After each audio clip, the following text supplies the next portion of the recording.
The moment you see the IPO headlines, you feel it in your chest before you can even think. The ticker is green, the comments are loud, and suddenly your brain treats it like destiny. Here is the uncomfortable truth. Most IPOs are not about growth opportunities for you. They are about transferring risk away from the people who created the story and turning your money into their exit plan. You want the pretty version because the ugly version would mean admitting something about yourself. It would mean admitting you want to be chosen by luck. It would mean admitting you confuse access with wisdom. It would mean admitting that you are not buying a company. You are buying a narrative at the exact moment the narrative is most ready to be cashed out. So in this video, I'm going to show you how the IPO machine really works. Not the brochure, not the textbook, the mechanism underneath, the social choreography, the economic logic, the psychological traps that make smart people act like they've forgotten how money works. And then I'm going to leave you with one brutal question that will either liberate you or force you to keep repeating the same cycle and calling it learning. Let's start with what people think they're seeing when a company goes public.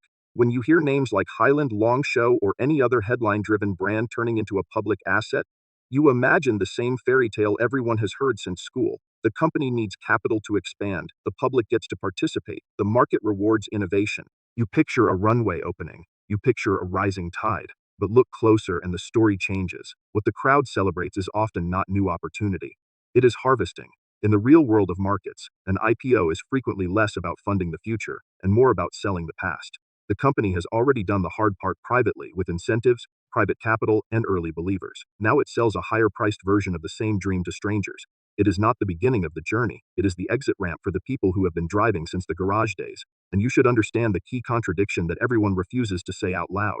In economics class, IPO is framed as a bridge between a company and capital. In investment reality, IPO can be the cleanest legal method for closing profits. That is why the language is always so careful. The company says, "We're raising funds." The market translation is, "We are converting belief into cash." Think about that phrase. Converting belief into cash. That is the entire emotional economy of IPOs. When a company has already expanded the growth curve as far as it can, when the margins of incremental hype start to flatten, what it needs is no longer capital for growth in the naive sense. It needs buyers for the story it already built. It needs liquidity. It needs money that is available right now, not money that promises to arrive someday. And markets always have two types of people, the creators of the story and the buyers of the story. The wealthy are not waiting for your confidence to increase. They manufacture confidence and sell it to you at peak intensity. Your emotions are the product. Their exit is the transaction.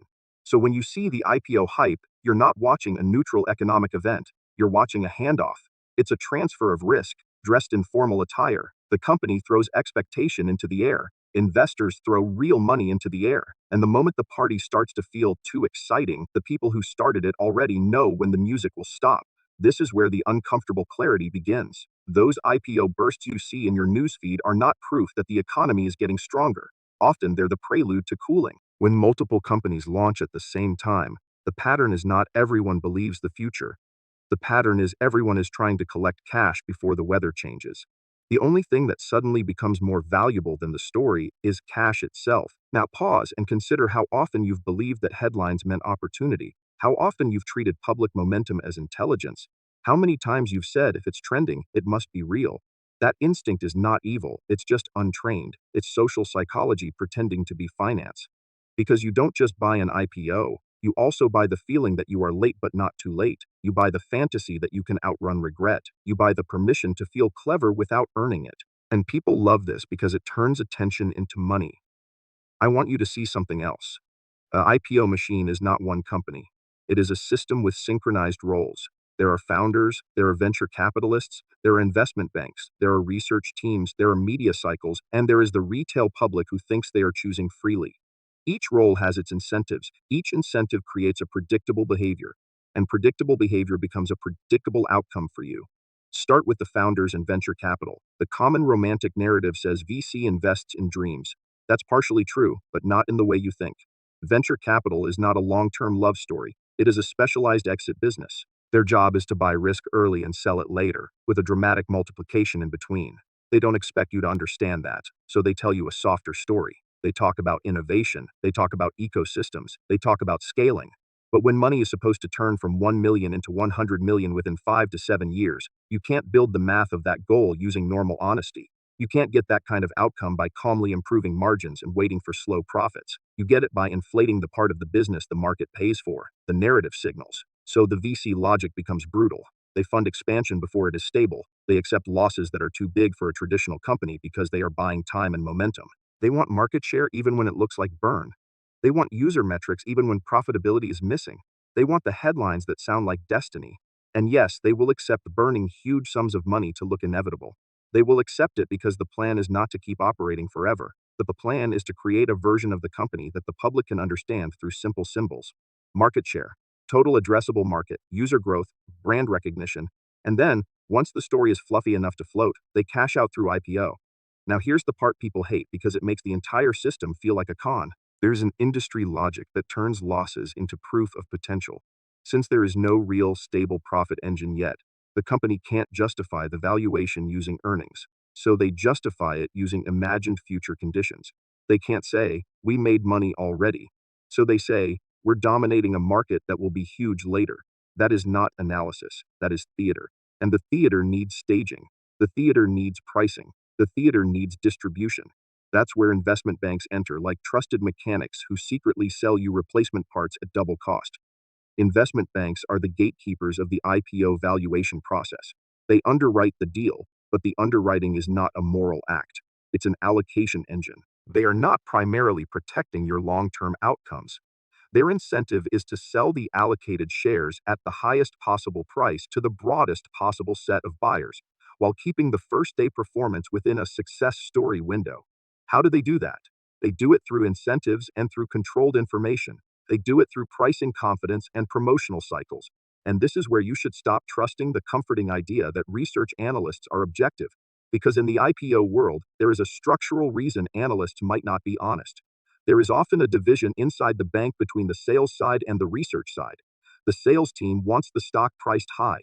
The research team wants to justify that price with optimistic reports. Some people call this a conflict. The machine calls it workflow. Either way, your job as the retail buyer is to notice that the system is built to make your buying feel rational after the fact. They even use the concept of separation, like a decorative wall. You can imagine it like a glass partition. But the point is not to stop the flow of incentives. The point is to let the language look clean while the incentives stay dirty. Then there's another layer, how the shares are distributed on IPO day and before.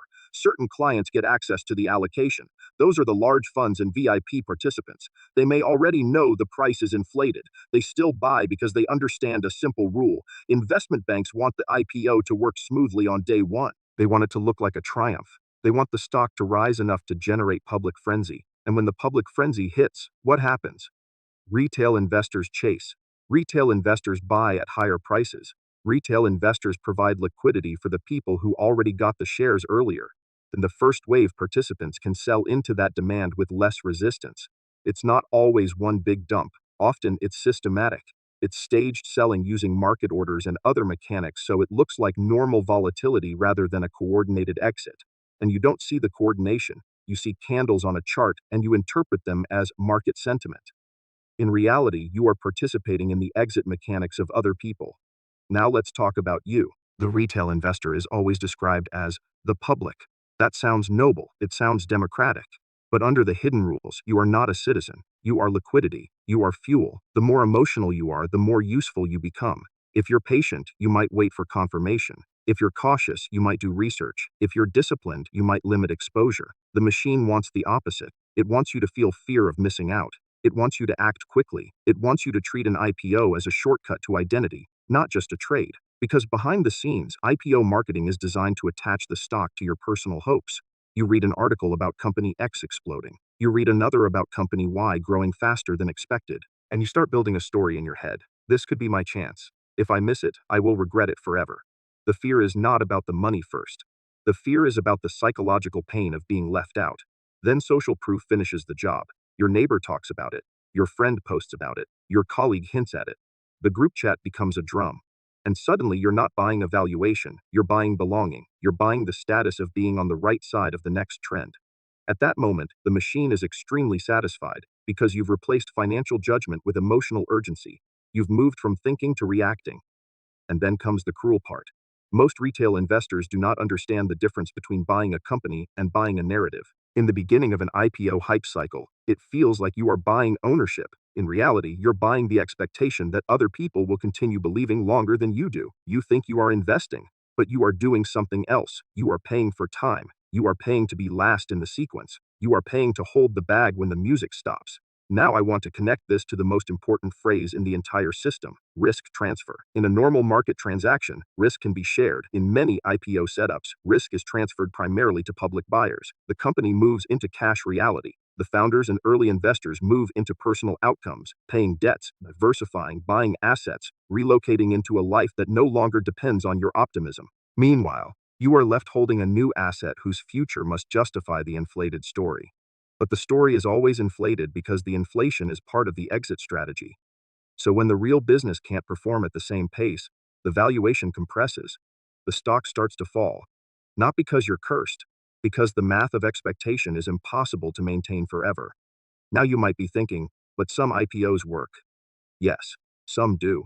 But you are not betting on a specific truth. You are betting on a probability shaped by incentives, timing, and psychology.